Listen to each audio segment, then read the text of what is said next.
Let's try something new. Let's try something new. We'll use French.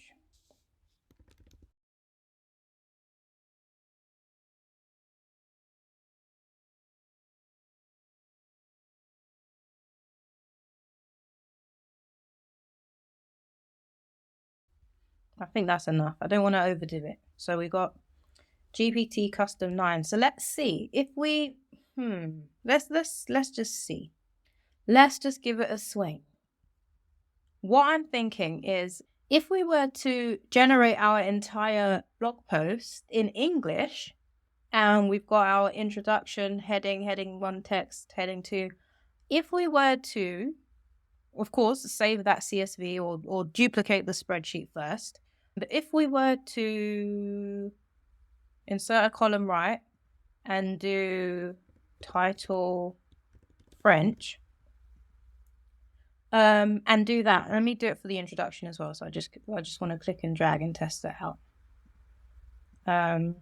Introduction French. We need these so when we go to upload those or put them in the template in WP All Import, we need to know what our titles are. So you can put anything you like on the spreadsheet, as much as you like, but just make sure that when you're filling in your spreadsheet, any column that you want to grab, so if you've got 40 articles, you need to make sure that any column that you're grabbing has the values are filled in those cells, because when you put them in a template, you're going to see that some will just have like a heading and then no text, and you don't want anything like that. You want everything filled in. But it doesn't mean that you have to use every single column in your spreadsheet. So if this works, you could take the same spreadsheet, upload it, and do a template for your English, and then do a template for your French translation. So I'm really excited to see how this goes. So what we're going to do the title. Is going to translate the title. It did say in a modern human tone, so maybe I need a specific prompt. Let's see how it does. Let's just see how it does.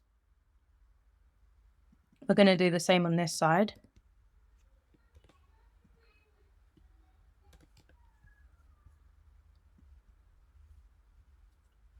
It looks like a title. Don't speak French. It looks like it done. It looks like it done okay. And so that's going to be the introduction. I need for my French speakers to confirm it's done what I've asked it to do. But this is what we would do. So if this is something that you wanted to try, you'd set your prompt to just translate. So you wouldn't necessarily need to set your prompt for create an outline in French, create an introduction in French, you could just tell it to translate and give it some more modifiers, I guess, to just make sure you get the output that you want.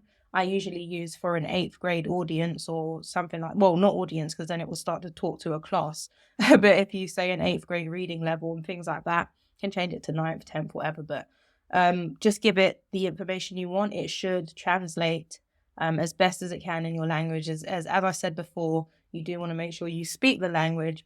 Otherwise, you could just be putting crap out there. So this is what you would do. You would just make a separate column and name it so it's appropriate, so it matches up. You could do this in multiple languages. Again, your spreadsheet can be as big as you want, as long as the values are filled. You're not tied into using all of these columns. So it would be from there, it would be a simple click and drag. Okay, so it's going to generate titles in French for all of these, which it looks like it's done. Sometimes it looks like it's not done it, but it's because for some reason it has a weird space, and then it makes it hard for you to see all of the values, but they're there. If I've clicked and drag, it's there. And you'd have to save values, of course, and then you could move it up. You could vertically align it and then set all your columns, your rows. You can set the height of the rows. But again, let's do that again. We're gonna get I've started from here, so I'll just click and drag.